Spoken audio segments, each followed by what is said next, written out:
início à nossa sessão. Vamos dar início à nossa sessão clínica da residência médica em obstetrícia da maternidade escola da Universidade Federal do Rio de Janeiro. Hoje nós temos um tema de um trabalho que está sendo desenvolvido em parceria com a disciplina de infectologia, junto com a maternidade escola, tá? E esse tema vai ser o rastreamento de bactérias virulentas e resistentes em 3 gestantes atendidas na maternidade escola. Resultado e perspectiva da colaboração do Instituto de Microbiologia da Universidade Federal do Rio de Janeiro. Para apresentar esse tema, nós convidamos a doutora Tatiana de Castro Abreu Pinto, né? Ela é mestre e doutora em ciência pela Universidade Federal do Rio de Janeiro, é professora adjunta de microbiologia médica da Universidade Federal do Rio de Janeiro, jovem cientista pela FAPESP, e emerging leader em Infectious Disease pela International Society of Infectious Disease. Doutora Tatiana, você pode ficar à vontade para iniciar o compartilhamento da sua apresentação. Professor, eu vou fechar o som de todos aqui rapidamente para poder não ter interferência. Tá, e aí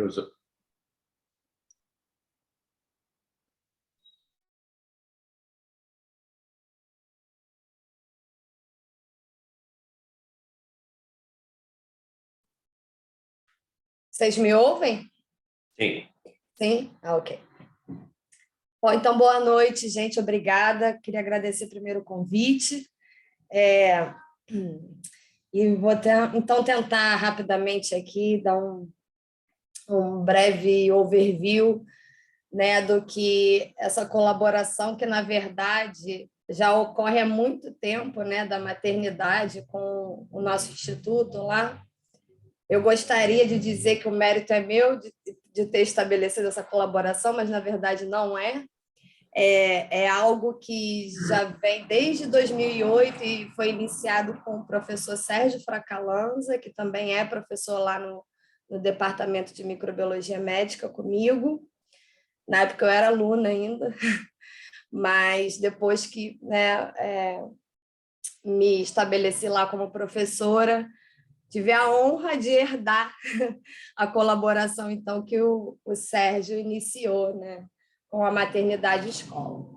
Vou compartilhar aqui com vocês. Então, share screen.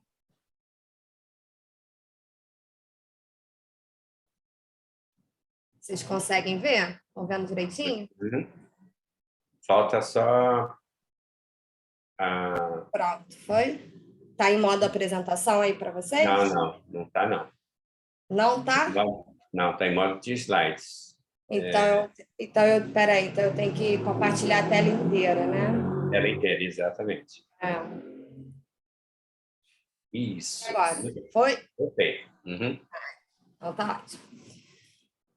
Bom, então, antes de falar exatamente, né, sobre o projeto que está em curso, né, nesse momento, e que seria, então, o foco, em teoria, né, dessa apresentação, eu preciso primeiro falar um pouquinho... Ixi, não está passando o slide. Foi. Eu preciso, na verdade, primeiro explicar para vocês um pouquinho sobre o protagonista e, na verdade, a bactéria que gerou, né, na verdade, o início dessa colaboração lá em 2008, com o professor Sérgio, né?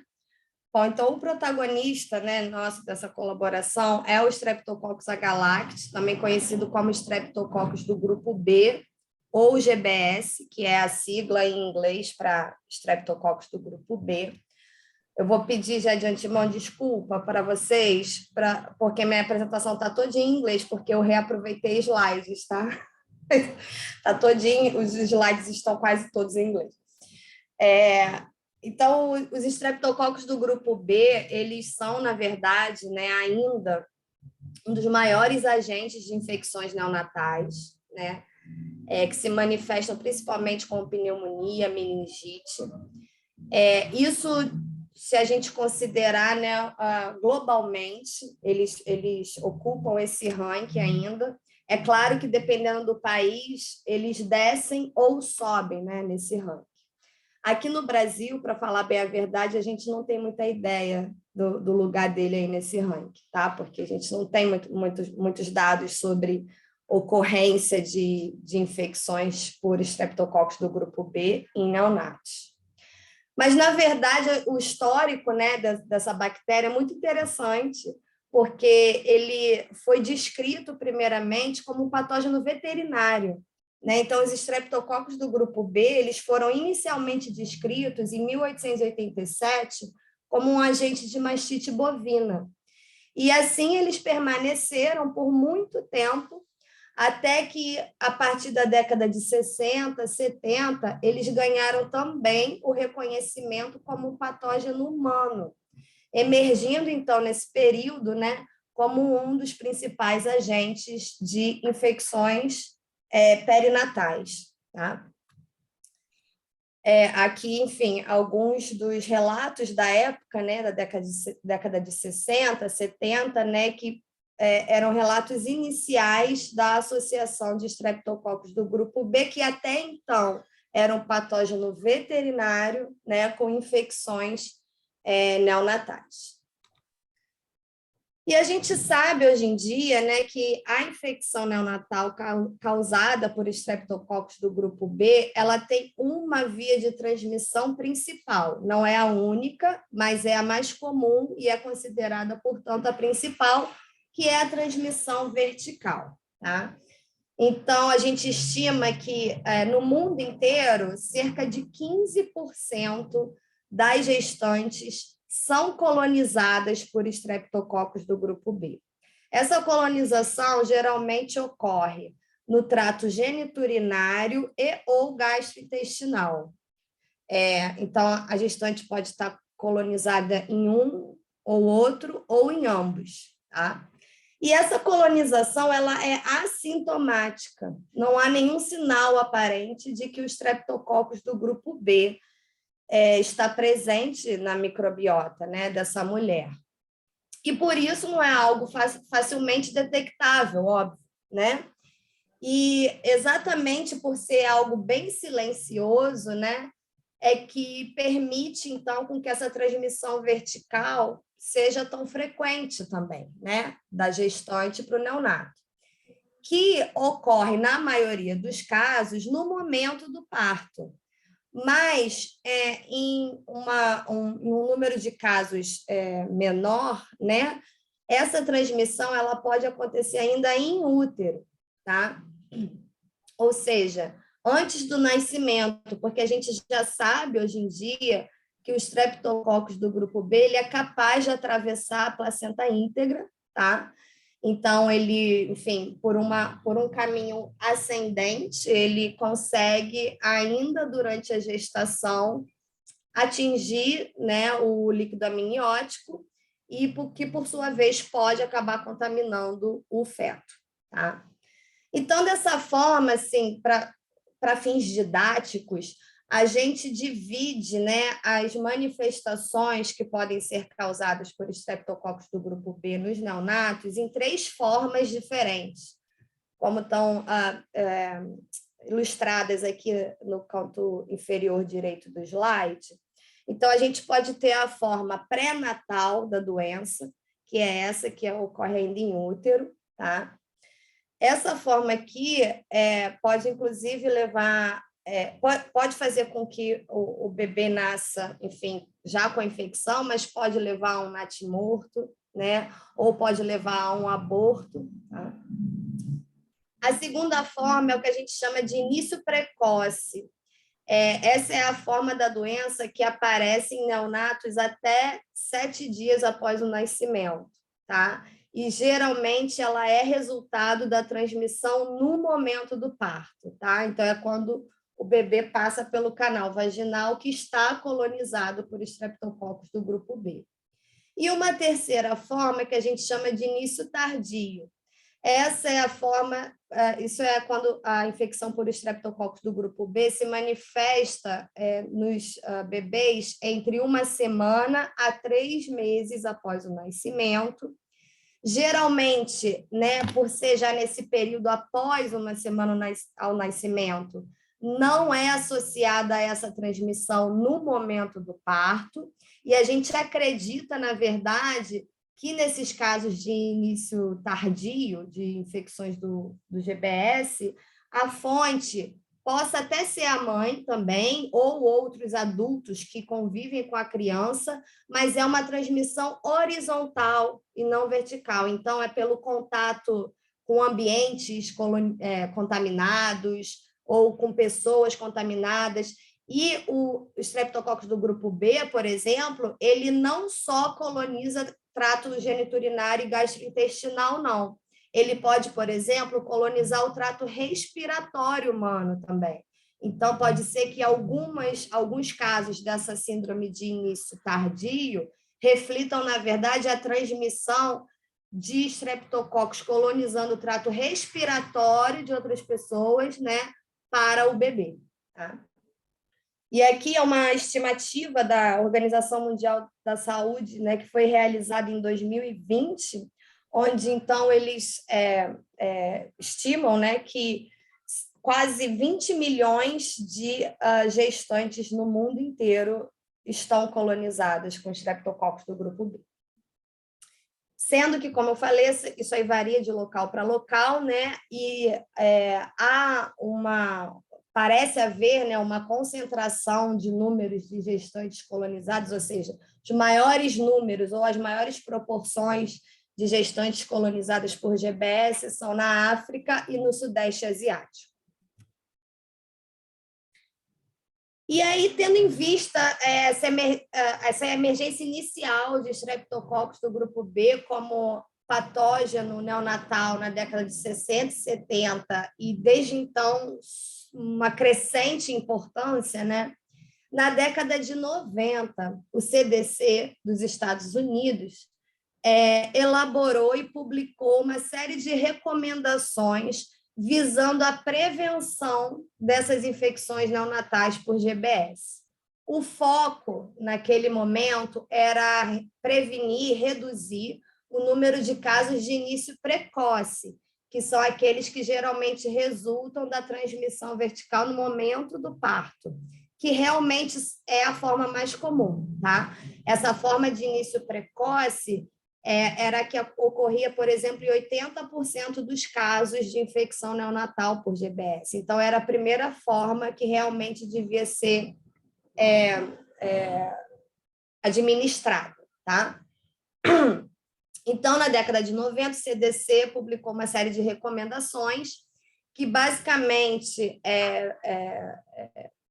consideram, né, fazer uma triagem, tá, em todas as gestantes entre a 35ª e a 37ª semana de gestação, e aquelas que se apresentassem positivas, ou seja, colonizadas por GBS no trato anovaginal, seriam, então, submetidas a uma antibiótico-terapia intraparto para evitar que a transmissão ocorresse, tá? Para o bebê, a transmissão do GBS para o bebê. E, de fato, essas recomendações foram muito eficientes em reduzir o número de casos de síndrome precoce por GBS.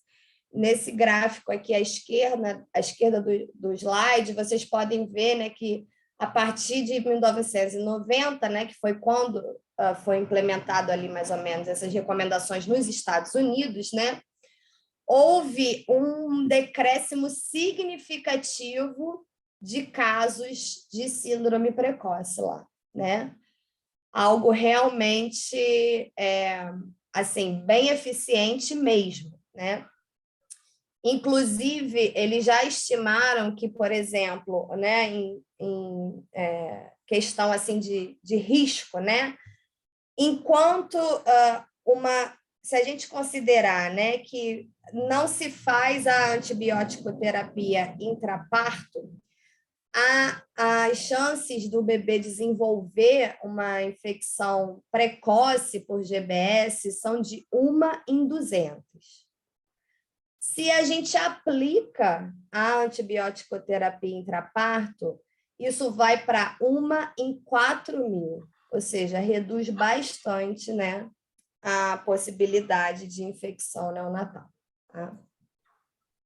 Essas recomendações elas vêm sendo revisadas ao longo dos anos, né? E a última atualização foi em 2020.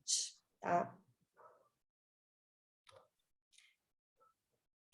Esse aqui, peguei isso de uma outra apresentação, que era uma apresentação para os gringos, e aí eu falava sobre um caso que aconteceu recentemente numa novela, né? Não sei se alguém aqui acompanha a novela ainda. Eu já não vejo mais, eu nem tenho mais canal que passa novela em casa, enfim.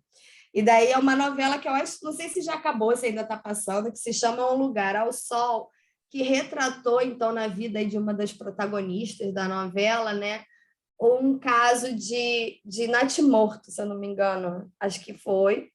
É óbvio que na novela eles não chegaram a detalhes tais que sugerissem que isso, por exemplo, foi resultado de uma infecção por Streptococcus do grupo B, mas o quadro que foi retratado na novela é muito parecido com o que poderia acontecer em vida real numa infecção por Streptococcus do grupo B. E mostra claramente, né? Assim, eu só vi essa cena da novela para eu poder entender, né, o que a personagem passou. E realmente mostra claro como as mulheres se sentem, né, quando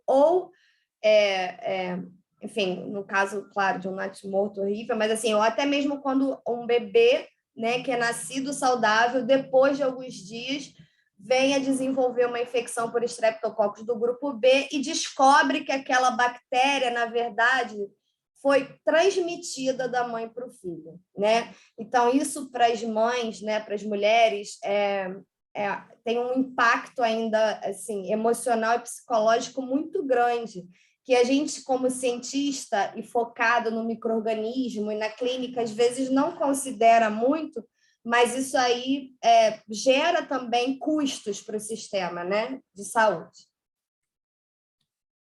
E é por isso também, por ser essa ameaça silenciosa, né, que existem, inclusive, muitos grupos de apoio, né, para mulheres que tiveram bebês que desenvolveram infecção por Streptococcus do grupo B.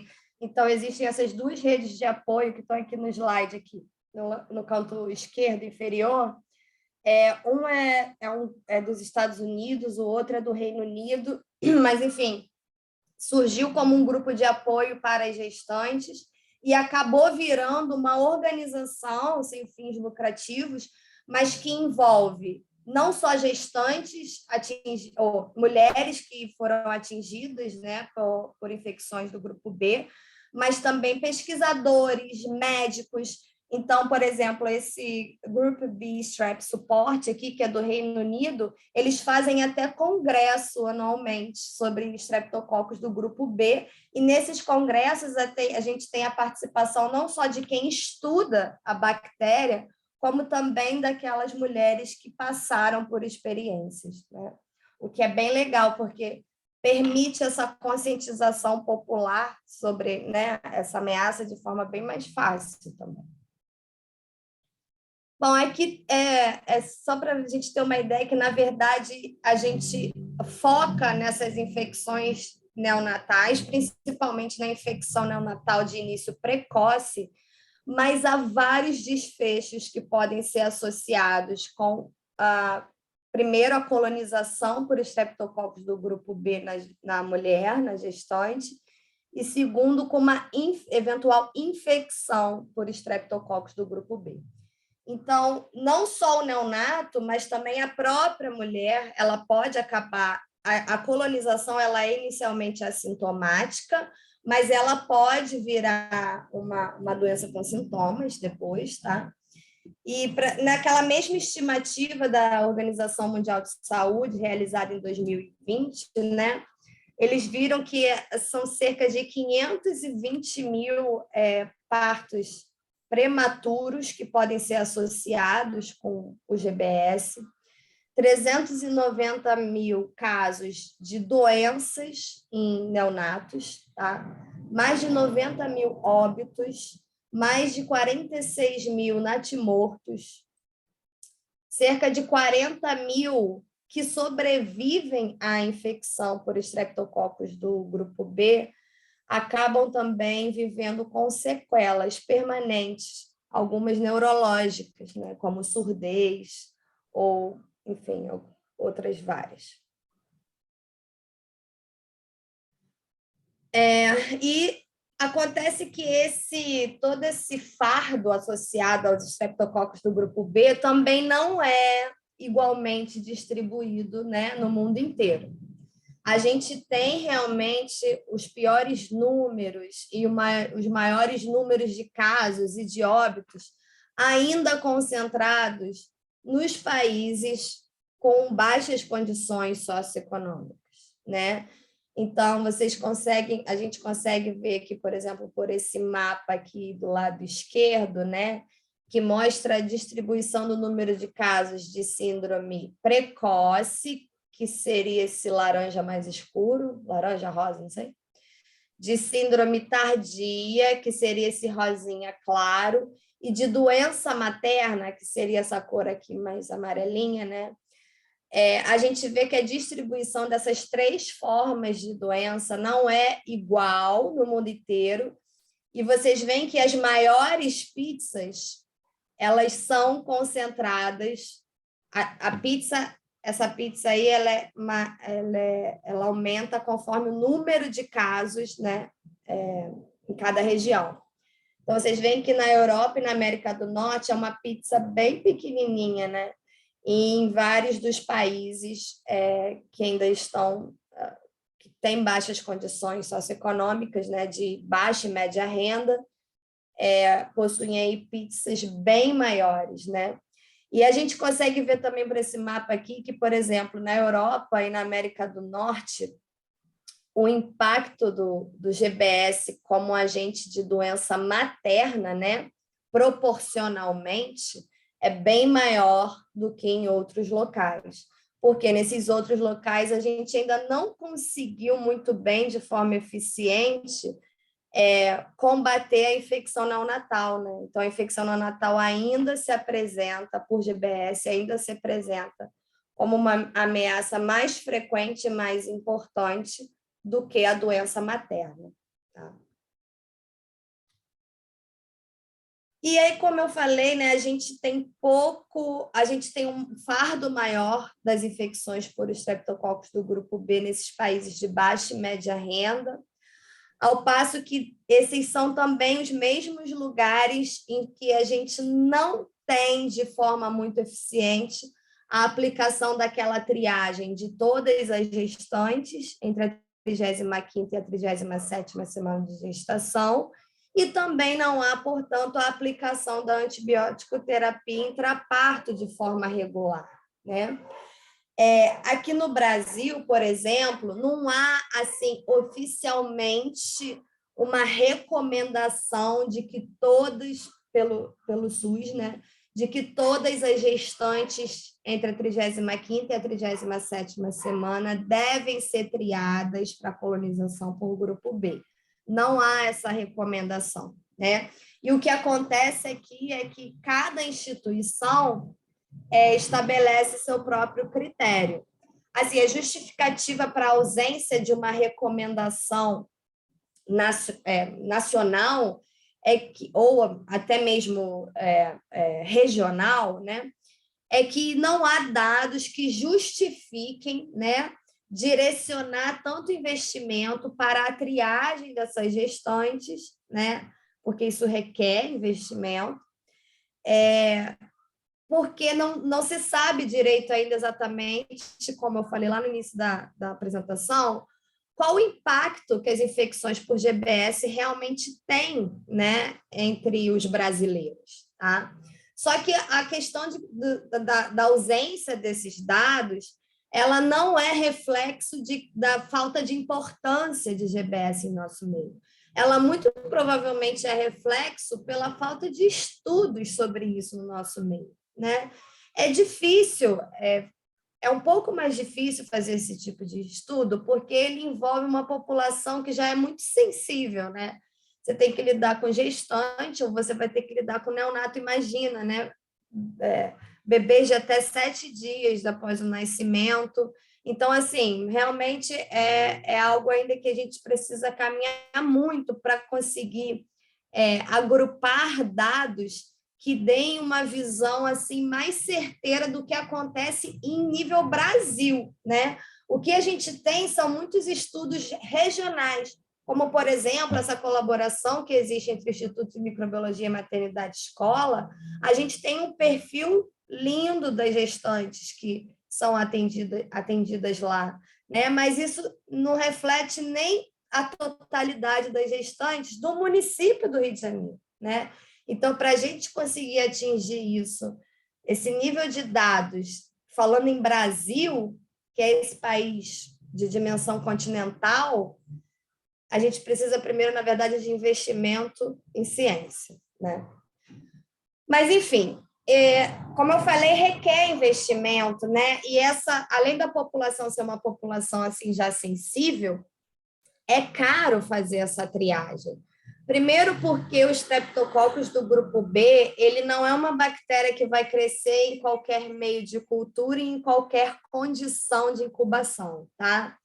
Ele requer um meio específico que a gente chama de agar-sangue, que é um meio em que a gente tem que adicionar sangue de carneiro, tá? Geralmente, ele requer uma incubação numa atmosfera onde a gente acrescenta um pouquinho de CO2, de gás carbônico, então não é a atmosfera normal. Então, assim, há várias questões que levam não só à compra de suprimentos que são mais caros, como a você ter uma infraestrutura no laboratório que às vezes não é condizente com a realidade de várias instituições aqui no nosso país, né? E uma das formas, né, que, enfim, vem tentando, né, assim, numa tentativa de facilitar o acesso, né, à detecção de Streptococcus do grupo B, uma ferramenta que ficou muito popular em laboratórios clínicos, né, é o MALDI-TOF. Eu não sei se vocês já ouviram falar, mas é um equipamento que ele faz identificação bacteriana, fúngica também, enfim, de vários micro-organismos de importância médica, de forma super rápida e super barata. É uma técnica que é baseada em espectrometria de massas, tá? Mas é um investimento inicial grande para comprar o equipamento, só que depois, cada corrida, né, ou seja, cada amostra analisada, fica num valor muito abaixo de qualquer outro método que você possa aplicar no laboratório, né? Então, tendo em vista essa popularização do MALDI-TOF, a gente tem a MALDI-TOF aqui no Brasil em várias instituições, tá? E tentando, então, de repente, ampliar o acesso das várias instituições também à detecção e identificação de Streptococcus do grupo B, a gente desenvolveu, e esse aqui também são resultados já da colaboração do nosso instituto com a maternidade escola, porque a gente usou as amostras que a gente coleta lá na maternidade escola para desenvolver um método de detecção de Streptococcus do grupo B, usando esse equipamento MALDI-TOF direto naquele suave anovaginal que vocês coletam para a gente, tá? O método padrão é o quê? Esse suave chega lá no nosso laboratório, a gente semeia nesse agar contendo sangue, a gente incuba nessa estufa especial. Então, assim, essa metodologia que a gente está tentando padronizar pularia todas essas etapas e, de repente, possibilitaria, né, a ampliação da detecção e identificação de Streptococcus do grupo B em locais onde não há a infraestrutura necessária para esse método convencional. Tá? Só que, além da importância, né, em termos de patogenicidade, como eu mostrei para vocês aí, né, todo esse fardo clínico associado com o GBS, essa bactéria ela vem também cada vez mais se associando com a questão da resistência antimicrobiana, tá? Então, por exemplo, no último relatório que foi publicado pelo CDC em 2019 sobre as principais ameaças bacterianas associadas com resistência antimicrobiana, o Streptococcus do grupo B foi incluído. Tá? Pela primeira vez na história, eles foram incluídos numa lista de agentes bacterianos associados com resistência. Isso aconteceu em 2019. E é claro que o CDC usa dados dos Estados Unidos para basear essas publicações, né? E lá nos Estados Unidos, por exemplo, metade das amostras de Streptococcus do grupo B, cerca de metade delas, já são resistentes a antibióticos como a clindamicina e a eritromicina. A boa notícia é que o Streptococcus do grupo B permanece praticamente universalmente sensível à penicilina. E a penicilina, óbvio, ela é preferível sempre, né? Ela é, inclusive, a primeira opção para antibiótico-terapia intraparto.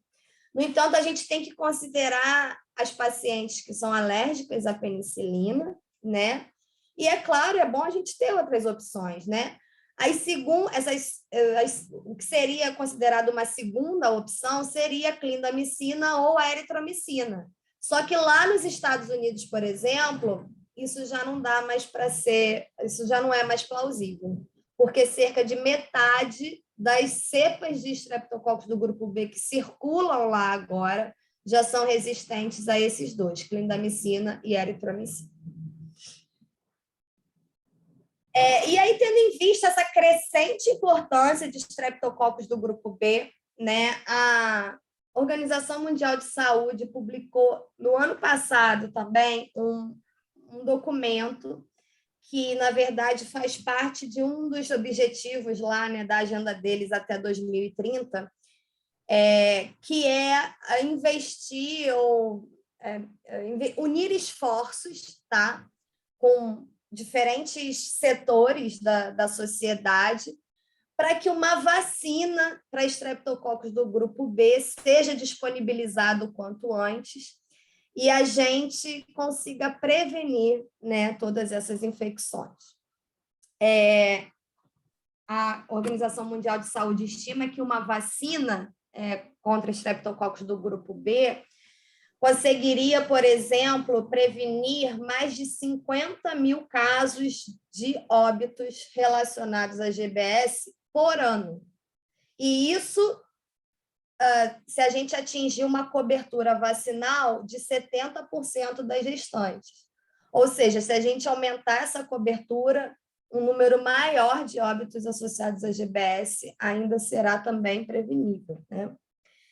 Eles estimam também uma economia, né, de até 17 bilhões de dólares, tá, para os sistemas de saúde, se uma vacina para GBS direcionada para gestantes fosse disponibilizada. Tá?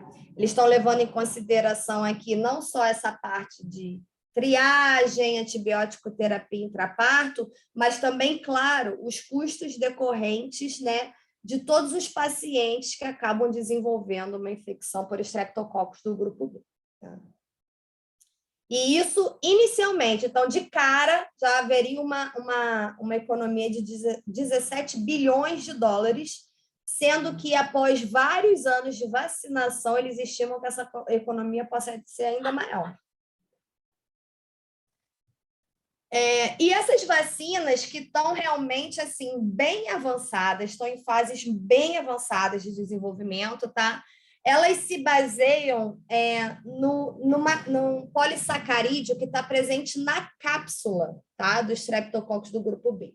Então, os Streptococcus do grupo B, eles são encapsulados, tá? Só que essa cápsula, ela não é igualzinha, ela não é idêntica em todas as cepas de Streptococcus do grupo B. ela tem certas variações que permitem com que a gente identifique 10 diferentes tipos de cápsula entre as várias cepas de Streptococcus do grupo B que existem no mundo, tá? São esses 10 tipos aqui, a gente chama de 1A, 1B, 2, 3, 4, 5, 6, 7, 8 e 9, tá? Então, esses tipos de cápsula, né, eles também não têm a mesma frequência, né? Na verdade, os 6 primeiros tipos aqui, 1A, 1B, 2, 3, 4, 5, eles são muito mais frequentes do que os 4 tipos a seguir, tá? E por conta dessa frequência, que, é claro, também se reflete em importância clínica, né? Esses 6 tipos capsulares, eles foram incluídos, estão sendo incluídos nessa proposta de vacina que já está em fase clínica de avaliação, tá? Já está em testes clínicos. E aqui enfim, é porque eu achei tão bonitinho, que isso aqui é a campanha que a Organização Mundial da Saúde está fazendo agora, que o slogan da campanha, né, é Time to Act, ou seja, é hora de agir. É hora de agir para que essa vacina contra a GBS se torne realidade, tá? E aqui é parte de um dos relatos, um dos depoimentos de uma mãe que teve um bebê com infecção por Streptococcus do grupo B. E no Brasil, né? O que a gente sabe, então, até agora, que não repito, não, nem de longe reflete o Brasil inteiro, mas que com certeza reflete o que a gente vê aí na maternidade escola, né? Então, como eu falei, essa colaboração existe desde 2008, não fui eu que iniciei, eu herdei com muito orgulho do professor Sérgio, que ainda faz parte desse grupo também.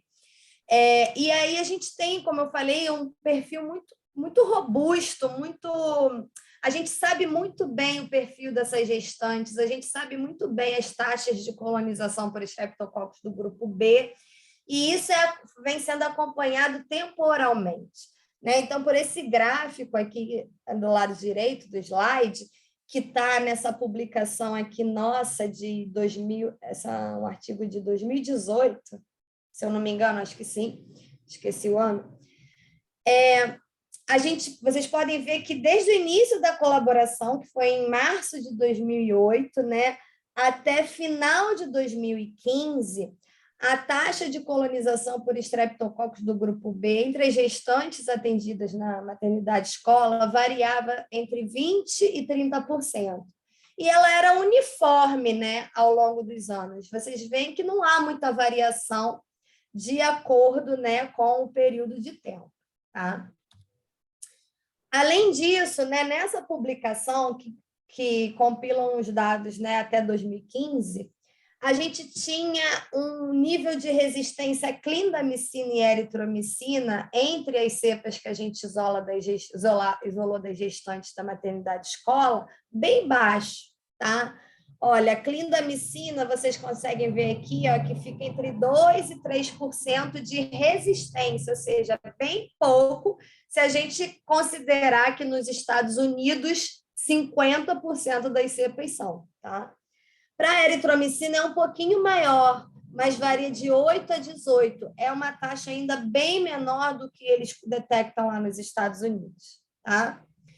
Em relação àqueles tipos de cápsula, né, o que a gente viu até 2015, né, é que a gente tem também circulando entre as gestantes da maternidade escola aqui exatamente aqueles 6 tipos de cápsula que estão sendo considerados na vacina, que em algum momento vai ser licenciada, né? Mas há um papel principal, mais importante, de um tipo de cápsula, que é o 1A. Vocês podem ver aqui que entre 30% e 46%, né, das cepas de Streptococcus do grupo B, dependendo do ano, pertencem a esse sorotipo. Então, a gente pode dizer que ele é um sorotipo o mais importante no meio que a gente estuda, tá?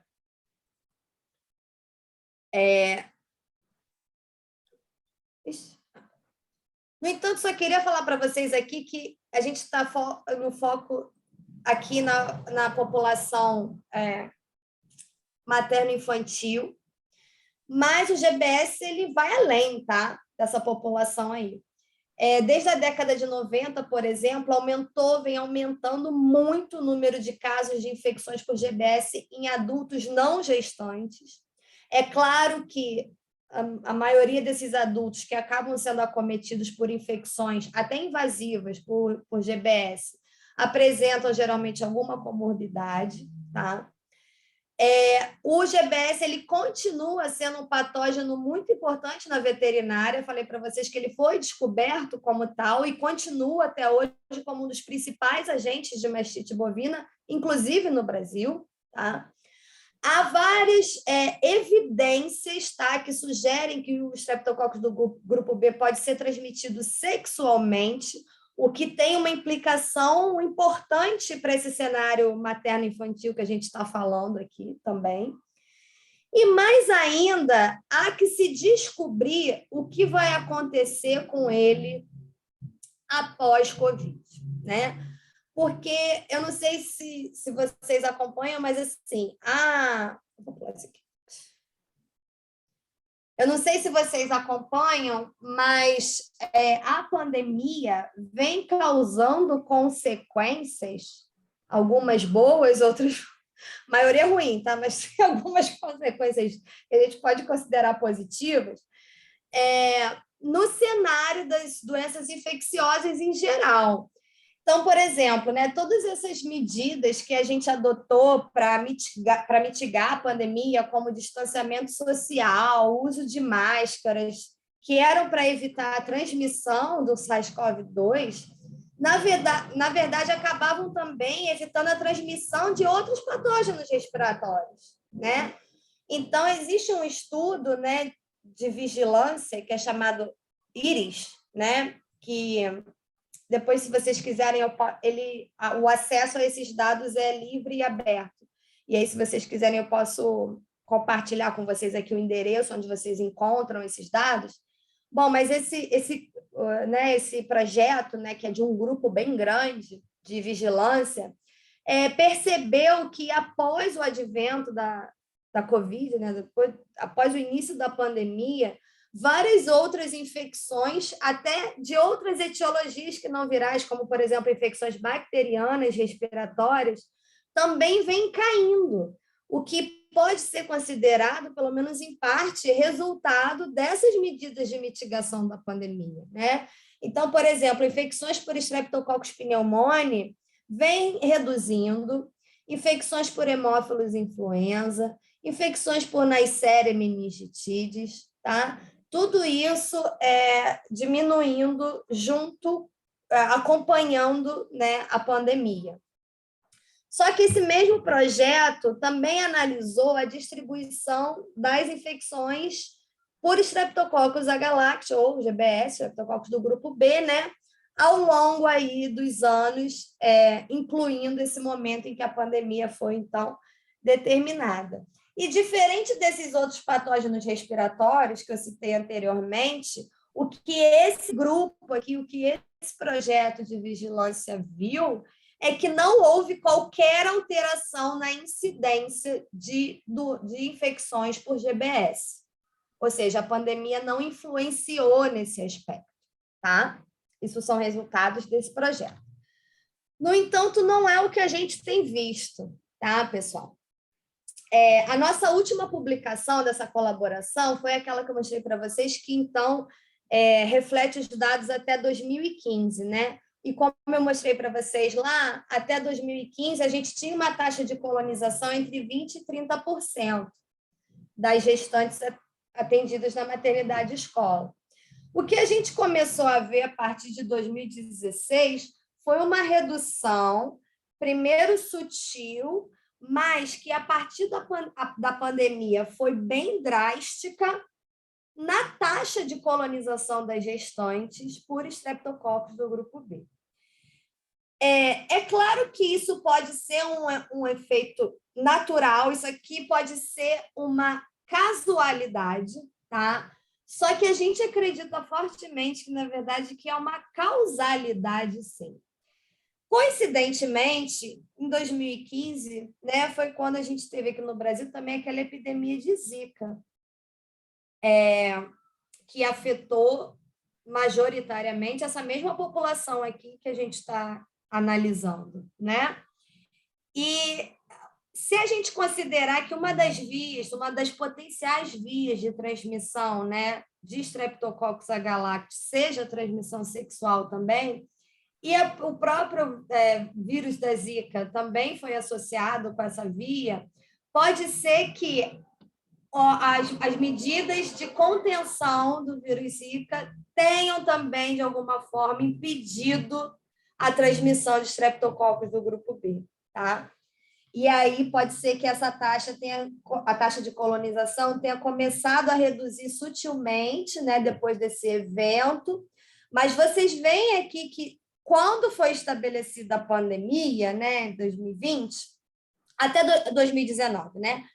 Então, na verdade, sim, vamos resumir desde o início. Até 2015 era entre 20% e 30%.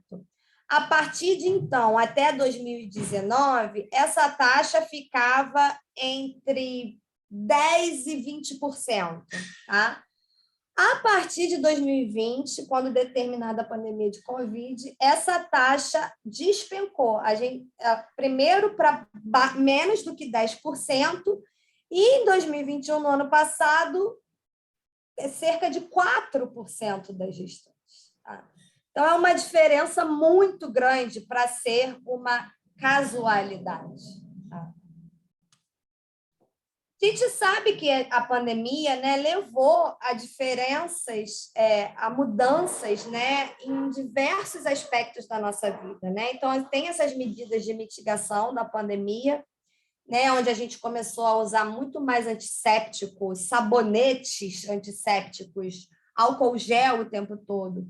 A gente sabe que houve um uso meio que até irracional, um abuso no uso, né, de antibióticos por conta da pandemia. E esse uso inadequado de antibióticos por si só, né, já pode ter suas próprias consequências. Mas associado, né, com todas essas mudanças comportamentais também, a gente ficou pensando assim, poxa, isso pode estar tanto associado, né, com essa eliminação, entre aspas, digamos, né, do GBS entre as gestantes, como pode também estar associado com um aumento de micro-organismos multiresistentes nessas mesmas pacientes, coisa que a gente não via antes, né? A gente sequer pensava em procurar.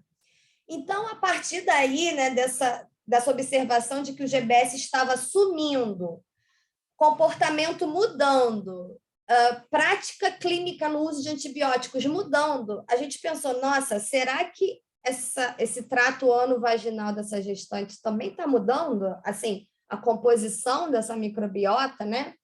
E aí a gente passou a pesquisar também nesses mesmos espécimes clínicos, além de Streptococcus do grupo B, os estafilococos resistentes à meticilina, os enterococos resistentes à vancomicina e os bacilos gram-negativos resistentes a carbapenemas. Tá?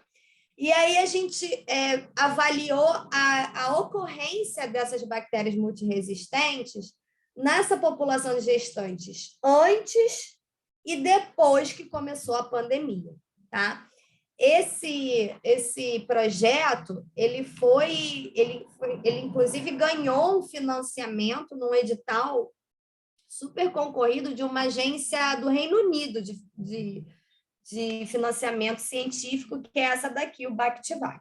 Tá? Então, essa colaboração com a maternidade escola, apesar de gerar dados que são regionais, muito importantes para a maternidade escola, muito importantes para o Rio de Janeiro e para o Brasil também, o reconhecimento desse projeto, dessa colaboração que a gente tem, ele é internacional. Tá? a gente também já teve um financiamento da Fundação Merrier, que é uma fundação francesa. E aí, o que a gente viu quando a gente analisou isso foi exatamente o que a gente suspeitava. Então, assim, o GBS estava sumindo, só que estavam começando a aparecer essas bactérias multiresistentes. De forma muito... assim, o que a gente achou, o que a gente ficou muito surpreso foi em não encontrar nenhum enterococo resistente à vancomicina, nenhum, nem antes nem depois da pandemia, e nenhum bacilo gram-negativo resistente a carbapenema, também nenhum, nem antes nem depois da pandemia. No entanto, estafilococcus resistente à meticilina tinha pra caramba, tá? E tinha muito mais depois que começou a pandemia. Então, nesse gráfico aqui, vocês podem ver o lado esquerdo do gráfico, né? Antes da pandemia, a gente tinha taxa de colonização por GBS entre nessas gestantes em torno de 14%, tá? E 7,5% dessas gestantes também eram colonizadas, por exemplo, por estafilococcus resistente à meticilina, tá? Isso antes de começar a pandemia. Depois que começou a pandemia, a taxa de colonização por GBS reduziu de 14% para 5%, e a de colonização por estafilococcus resistentes à meticilina cresceu de 7,5% para 50% das gestantes, praticamente. Tá? Então, realmente, toda essa mudança que a pandemia gerou, em termos de hábitos, em termos de uso de antibióticos na clínica, ou outros fatores adicionais que a gente ainda não descobriu exatamente quais são, levaram a esse cenário que é o que a gente tem hoje. Então, a população de gestantes, né, que a gente vem analisando aí há décadas, ou há mais de uma década, né, está mudando depois que a pandemia começou. Então, a gente não tem mais aquela circulação.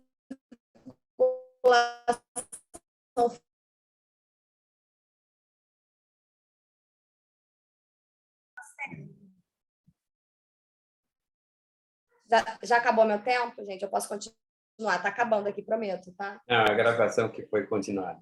Está todo mundo acordado ainda? Vou continuar aqui. Então, o sorotipo 1A, ele continua sendo muito importante na nossa população, tá? Era até 2015, continua sendo antes da pandemia e depois do início da pandemia. E o sorotipo 1A é representado pela coluna em azul aqui, então a gente vê que ele realmente é o mais frequente, tá? Só que em relação aos outros tipos capsulares, a gente observou algumas diferenças. Por exemplo, o tipo capsular que a gente chama de 1B, ele tinha uma frequência bem baixa antes da pandemia, cerca de 2% só das cepas. Depois que começou a pandemia, mais de 30% das cepas tinham esse tipo capsular, tá? Por outro lado, né, diferentemente, o tipo capsular que a gente chama de 2, ele era representado por cerca de 20% das cepas antes da pandemia, e depois que começou a pandemia, a gente simplesmente não encontrou mais o sorotipo 2. Então, vocês veem que, além de reduzir a taxa de colonização por GBS, esses GBS que permanecem circulando, eles têm características diferentes daqueles que a gente visualizava antes da pandemia, tá? Além disso, a gente também começa a observar, de leve ainda, mas começa, um aumento nas taxas de resistência desses GBS circulando após o início da pandemia. Então, não sei se vocês lembram quando eu mostrei para vocês lá naquela publicação até 2015, era cerca de 2% das cepas de GBS resistentes à clindamicina e 15%, uma média, resistente à eritromicina. Lembram? Sabe quanto que a gente vê agora? 17% resistente à clindamicina e 30% resistente à eritromicina. Então, realmente, é algo que a gente tem que começar a ficar de olho, tá? A gente também tem encontrado, circulando nessas gestantes, mas, claro, de forma muito mais rara, uma vez ou outra a gente encontra uma cepa de GBS que é resistente à levofloxacina ou até à penicilina, tá? A gente tem uma cepa ou outra resistente à penicilina circulando aí sim. Aí, ó, como se vocês estivessem na maternidade escola, desculpa, gente, circulando na maternidade escola, nas gestantes atendidas na maternidade escola, tá? E aí, com essas observações iniciais, a gente resolveu, então, desenhar um projetão para tentar esclarecer melhor essa questão, tá?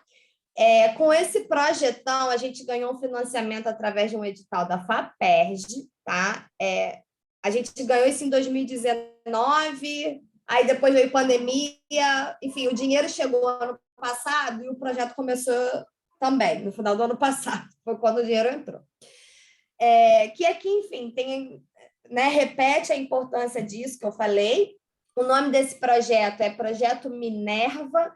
A gente elaborou um acrônimo, né, que, na verdade, representaria o objetivo do nosso projeto, que é exatamente estudar e analisar micro-organismos que seriam considerados, então, a rotina de vigilância na saúde materno-infantil. E nesse grupo de micro-organismos não está só o Streptococcus do grupo B, como está essas variantes bacterianas multiresistentes que eu comentei para vocês, né? Algumas já anteriormente, mas nesse grupo aqui a gente ainda ampliou a variedade de bactérias que a gente vai pesquisar nessas estantes, porque pode ser que haja até uma mais importante ainda do que os estafilococos resistentes à meticilina, por exemplo. Então, é um projeto grande, porque inclui, né, pesquisadores de diferentes instituições de pesquisa aqui do Rio de Janeiro. A gente tentou pegar um pesquisador especialista em cada uma dessas variantes, né, microbianas.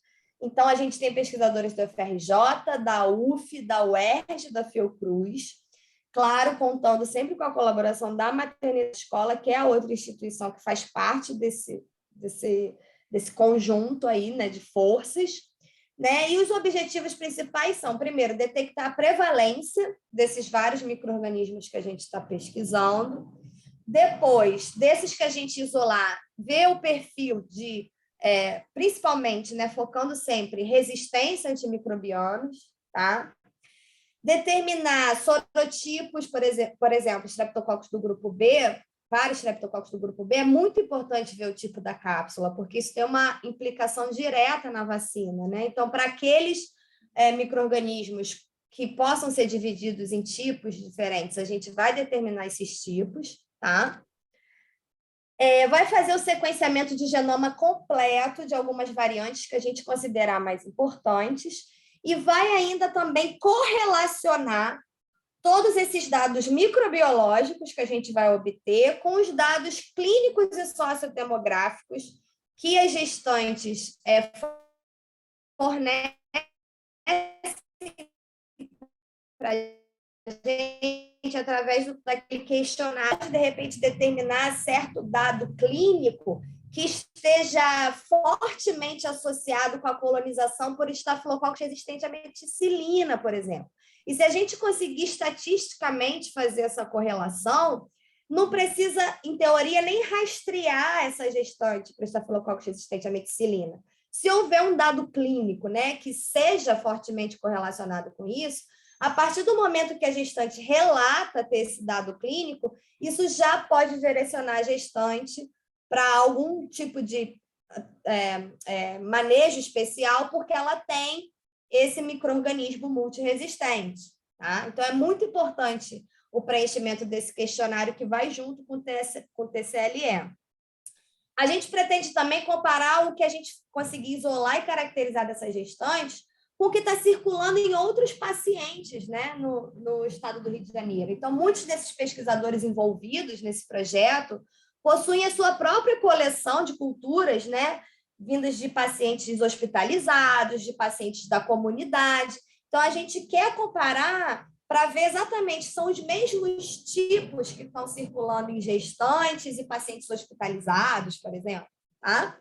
E com o objetivo final, na verdade, da gente tentar aprimorar a conscientização popular nesse caso, mas principalmente dos maiores interessados, que são as gestantes, né, sobre essas ameaças. Tá? E aí esse projetão, como eu falei, envolve, na verdade, agora a coleta de swabs adicionais, além do swab anovaginal. A gente permanece com o swab anovaginal porque ele é o swab utilizado para a gente fazer a detecção de streptococcus do grupo B, e isso a gente vai continuar fazendo independente de qualquer projeto adicional que possa ser implementado em colaboração, né? Mas a gente também vai coletar o swab de né? Ou vem coletando, na verdade, swab de orofaringe, nasal e cervical dessas gestantes, e em cada um desses materiais clínicos a gente pesquisa um grupo diferente de bactérias, tá? Multiresistentes. E vai avaliar, consegue avaliar também, até, por exemplo, numa mesma gestante, ela tem a mesma bactéria no ano vaginal, na orofaringe, no nasal. Tá? A gente também está fazendo esse tipo de avaliação.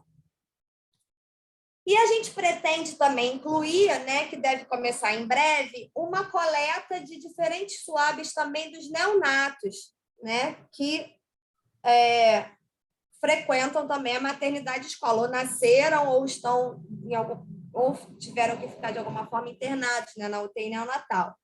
A ideia é que a gente consiga abranger neonatos até 7 dias após o nascimento, e aí a gente está contemplando aí, então, qualquer caso de início precoce de infecção neonatal, né? Mas tanto da UTI quanto da enfermaria, e no caso dos neonatos, a intenção é coletar, então, swab retal, de orofaringe, nasal e ocular. Em cada um desses swabs também, um grupo diferente de bactérias multiresistentes vão ser pesquisados. E a ideia é a gente depois, então, com todas as bactérias que a gente encontrou nas gestantes e aquelas encontradas no neonatos, a gente fazer uma comparação em nível genômico, né, genético e genômico, para poder estimar, por exemplo, se a bactéria que eu encontrei no swab nasal do neonato foi potencialmente transmitida pela mãe. Tá? Então, a ideia é essa, desse projeto. Que aí no final, né, os dados vão dizer para a gente a importância real desses micro-organismos negligenciados nessa população e potenciais formas de transmissão, porque a gente vai ver a possibilidade de transmissão vertical, mas a gente também vai ver possibilidade de transmissão horizontal, porque a gente vai comparar essas cepas com cepas da comunidade. Tá? Então, a gente vai conseguir especular em várias coisas a partir desses resultados. E, para finalizar, eu gosto sempre de finalizar minhas apresentações com uma foto do meu filho. Esse é o Kaique. Está fazendo 7 anos hoje. Hoje é aniversário dele. Nossa, estou sono demais, está um calor danado. Hoje é aniversário dele. E no dia 28 de março de 2015, né? Ele, felizmente, nasceu sem nenhuma intercorrência, fez cesárea, não foi normal, mas sem nenhuma intercorrência, apesar de eu ter tido uma infecção por streptococcus do grupo B durante a gestação. Quando eu estava com 32 semanas, eu acho, não me lembro certo agora, entre 30 e 32 semanas, eu tive uma bacteriúria por GBS, que foi descoberta, graças a Deus, em tempo, porque vocês lembram que o GBS pode, inclusive, ser transmitido ainda em útero, né? Foi descoberta, né, logo, foi tratada, né? E a cepa que estava me colonizando era sensível aos antibióticos. Eu tenho essa cepa, caso vocês estejam se perguntando como eu descobri isso. Essa cepa foi isolada, analisamos essa cepa no laboratório. Essa cepa pertence ao tipo capsular 3, é sensível aos antibióticos, então o meu caso respondeu bem ao antibiótico de primeira escolha, e felizmente, Kaique, é uma prova que dá importância dessa conscientização em relação, né, a esses micro-organismos negligenciados e principalmente a importância da gente investir, sim, em formas de prevenção e controle, né? Principalmente se a gente está falando aqui de ameaças que são silenciosas. Então, se não há nenhum sinal que indique, né, para o paciente, para aquela gestante, para aquela mãe, que há algo errado, né, as consequências podem vir sem nenhuma medida ter sido tomada, né? Bom, então é isso, gente. Aí está meu contato. Fico feliz em responder algumas perguntas, se vocês tiverem, tá? Obrigada. Obrigado, Tatiana. Parabéns pela apresentação. Muito rica e um projeto bastante ambicioso, né? Porque é um projeto grande, mas que vai trazer várias respostas, né, às perguntas, às dúvidas que a gente tem em relação a essas infecções. Né? Na verdade, vem trazendo já, assim, se você me permite complementar, porque eu apresentei muito assim como uma coisa futura, como se fosse um plano, mas isso já vem acontecendo desde setembro do ano passado e a gente tem várias respostas já. Então, enfim, isso estimula mais a gente a continuar, né? Exato.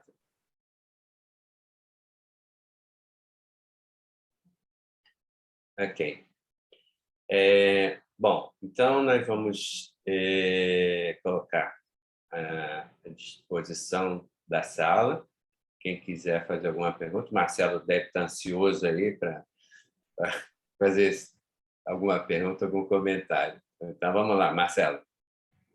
Boa noite, pessoal. Muito boa apresentação, Tatiana. Mais do que fazer qualquer comentário, me apresentar e fazer esse contato com você, mesmo que, por enquanto, só nessa janelinha pequena, mas já é um prazer assim, poder ver um sorriso assim, do outro lado, que ajuda a gente a compreender esse mistério que é a infectologia, porque em poucas coisas a gente trabalha tanto empiricamente, a gente tem que fazer tratamento sem saber direito o que tem, a cultura só vai chegar lá depois, né? Assim, então, assim, muito boa a exposição, mas algumas coisinhas assim me chamaram a atenção e eu queria só dar essa pontuada também agora. Assim, eu estou lá na maternidade há muito pouco tempo, provavelmente quando começou esse projeto aí, eu também foi quando eu entrei, em setembro do ano passado.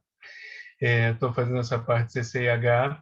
Hoje, por exemplo, a gente teve, né, Nilson, 3 pacientes, 3 que tiveram na enfermaria com a gente com estafilococcus aureus resistente à meticilina. Uma delas tinha infecção, 2 tinham suave nasal positivo.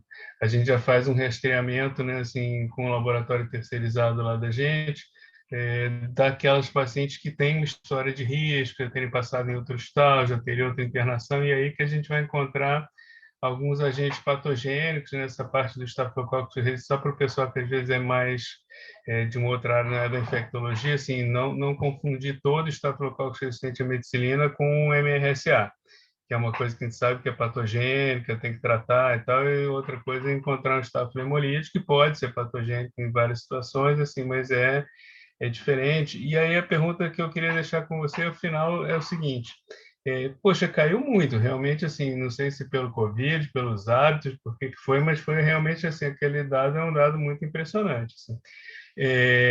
E antes, eu acho que, sim, havia uma certa recomendação de, não sabendo o resultado, em 30% dos casos, é melhor você fazer uma penicilina, não é isso? Assim, tratamento empírico e recomendado. Continua isso, assim?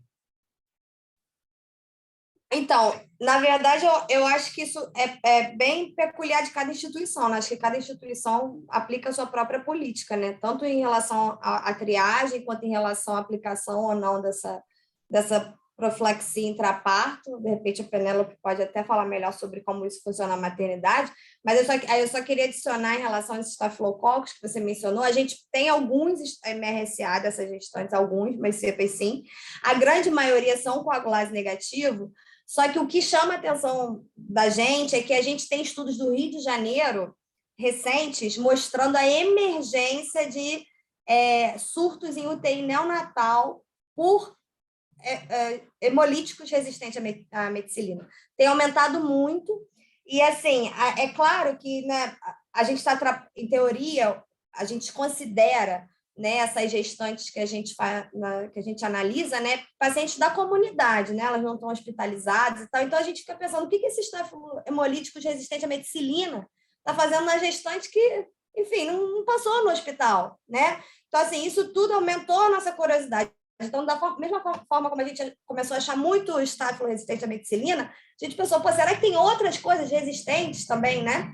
E está buscando e está vendo que sim, que na verdade tem. E, na verdade, eu não botei aqui, porque os dados foram até 2021, a gente já está em 2022, né? Está ressurgindo o Streptococcus do grupo B agora. E o estáfilo, não que ele tenha desaparecido, está começando a diminuir. Então, na verdade, a gente está começando a desconfiar que há um certo antagonismo. Além de, claro, pressões seletivas que estimulam e favoreçam um em detrimento de outro. Quando um é favorecido, o próprio favorecimento de um parece prejudicar o outro. Então, há um certo antagonismo entre essas bactérias que habitam esse mesmo nicho, né? Então, se há uma pressão seletiva que está favorecendo a emergência de um, isso, consequentemente, isso leva a outras consequências que não estão diretamente ligadas à pressão seletiva, mas estão indiretamente ligadas à pressão seletiva. Então, parece haver um antagonismo de estrepto com o estáfilo. A gente vê isso no trato respiratório, considerando pneumococo e estafilococcus aureus. Um é antagonista do outro. Quem é colonizado por MRSA não tem pneumococo e vice-versa, na nasofaringe, nasal, orofaringe, nasofaringe, no trato respiratório. E aí parece que no ano vaginal a gente vai ter algo semelhante entre estrepto e estáfilo, né? Então a gente também está investigando isso. Obrigada pela pergunta. Perfeito. Alguém quer fazer mais alguma outra pergunta, um comentário?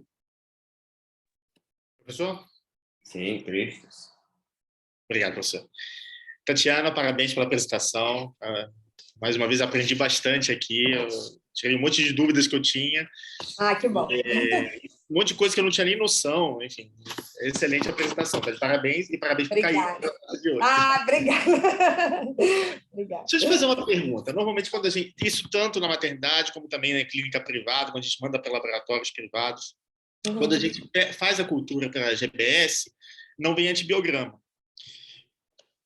Com a desculpa de que, tudo bem, quase todos são sensíveis à penicilina. Sim. Agora, você falou que tem resistência à nossa segunda opção, que é a clindamicina e a eritromicina, e tem casos, tudo bem que ainda raros, mas tem casos de resistência à penicilina. Não é interessante, não seria interessante começar a fazer antibiograma? O custo não beneficia, enfim, não é justificado pela raridade ou pelo percentual? Qual é a sua opinião? Então, eu acho que ainda não justifica esse antibiograma de rotina, não. Nessa atualização mais recente das recomendações do CDC, que foi em 2020, o que eles recomendam é o seguinte: se a gestante for alérgica à penicilina, faz o antibiograma, para ver se é sensível ou resistente à eritromicina e clindamicina ou às outras opções disponíveis. Agora, sendo um caso em que você vai utilizar penicilina, não é necessário, não é mesmo. São bem esporádicos esses relatos, e assim, na verdade, essas cepas que a gente considera resistente à penicilina, a gente chama elas de não suscetível ou com sensibilidade diminuída à penicilina, porque, na verdade, a gente não sabe em vivo exatamente se ela responde ou não, porque isso é algo visualizado in vitro. Então, pode ser que em vivo, aquela dosagem de penicilina que você dá intraparto, que é altíssima, né, não corresponda a uma falha do que a gente observa in vitro. Porque, para você ter uma ideia, é um fenômeno tão raro, que se você for nos manuais de interpretação de antibiograma, como o CLSI ou o CAST, nesses manuais não há o corte para resistência, só ao corte para sensibilidade. Então, assim, você sabe que halos ou mics no intervalo tal predizem sensibilidade, mas o que prediz resistência? Não há esse dado, porque é de tão raro que é. Então, quando não entra no que a gente espera de perfil de sensibilidade, aí a gente chama de não sensibilidade ou de sensibilidade diminuída, porque, na verdade, ainda não há nem esses estudos de farmacocinética e farmacodinâmica para dizer se isso se reflete em vivo, entendeu? Então, nesses casos, não há essa preocupação. Então, realmente, assim, como a penicilina funciona bem, muito bem ainda, o antibiograma, de acordo com o CDC, né, a recomendação é realizar antibiograma se o paciente for alérgico à penicilina. Perfeito. Obrigado, Tatiana. Obrigada. Tatiana, posso fazer? Tem uma perguntinha? Bom, a queda, né, de pacientes infectadas foi muito grande, né? E chegando a menos de 10% agora. Em termos clínicos, isso foi observado uma redução de infecções neonatais e morte neonatal? Teve alguma...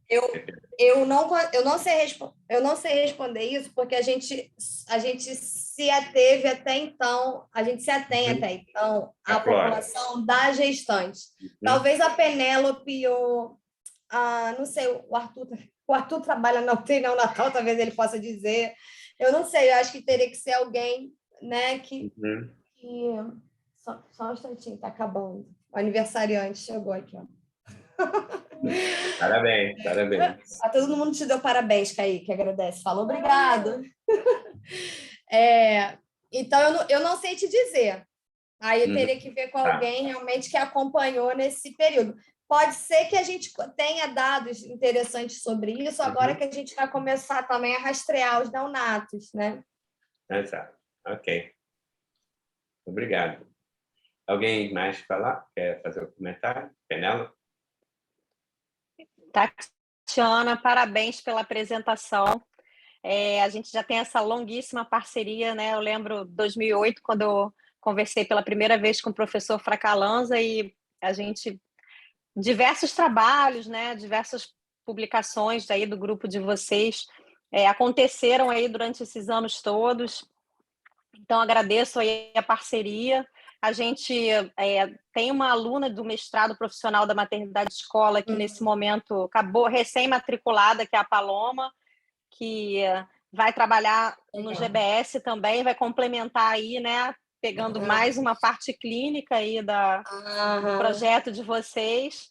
E não tenho essa informação sobre os neonatos, eu acho que a gente não tem, eu acho que talvez a UTI, né, se a gente tivesse algum pediatra aqui participando, que não temos nessa sessão, que acaba sendo uma sessão da obstetrícia, talvez eles pudessem ter uma ideia, assim, mas acho que a gente só vai conseguir saber melhor os números quando a gente começar a estudar os bebês também, né, que a gente pretende começar em breve. Então, te agradeço a apresentação, a ideia nossa era realmente que a Tatiana apresentasse um pouco do projeto e até para que a gente faça com que as pessoas entendam, né, da grandiosidade do projeto, do quão bacana e a importância da gente, às vezes, no pré-natal, né, aquele momento de colher vários sítios, né, além do sítio habitual para o GBS, dá um pouquinho mais de trabalho, mas o resultado é bacana, né? Então, agradeço aí você ter aceito o convite para apresentar. E vamos em frente com a nossa parceria. Eu que agradeço, Penélope, muito, assim, eu fico muito honrada de dar continuidade a essa colaboração que vocês iniciaram, você e o professor Sérgio, e além desse, eu tenho um envolvimento pessoal com o Streptococcus do Grupo B, mas muito antes desse envolvimento, né, eu fui aluna do Sérgio, então, assim, fico muito feliz em dar continuidade. E, da mesma forma, eu queria só pontuar que há alguns alunos lá do laboratório assistindo aqui também, eu vi a Laura, eu vi a Daniele, todos eles são todas pessoas fundamentais para a execução também do projeto, porque quando a gente recebe as amostras lá no laboratório, alguns desses sítios eles precisam ser processados no mesmo momento, né, em que eles chegam. Então, na verdade, assim, é um trabalho realmente de uma equipe enorme. E eu só queria agradecer, aproveitar e também dar o devido mérito aqui a todo mundo que participa, que estão aqui assistindo também. E obrigada, Penélope, adorei participar aqui hoje. Muito obrigada pela colaboração. Vocês são sempre assim, muito solícitos. E estão sempre dispostos aí a ajudar a gente. Obrigada. Ok, obrigado, Tatiana. Alguém quer fazer algum outro comentário? Professor Jorge? Nilson, queria parabenizar a Tatiana, foi ótima a apresentação, reforçar a importância que tem essa parceria na pessoa sua e do professor Fracalanza. E você, no início da aula, falou que você não é noveleira, mas eu sou. E você sabe que eu não me dei conta nessa novela, quando a moça perdeu o bebê. Você que diabo viu? Que inventaram uma infecção e o Nath morto? Que diabo de infecção é essa? Mas adorei essa explicação. E pronto. E eu perdi o final da novela, vou até ver o final para ver o que aconteceu.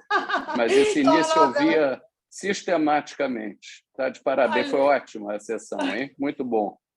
Obrigada, Jorge. Então a novela já acabou, né? É bom eu saber também. A novela acabou semana passada, sexta-feira eu perdi as 3 últimas semanas, mas vou ver o último capítulo do Globoplay.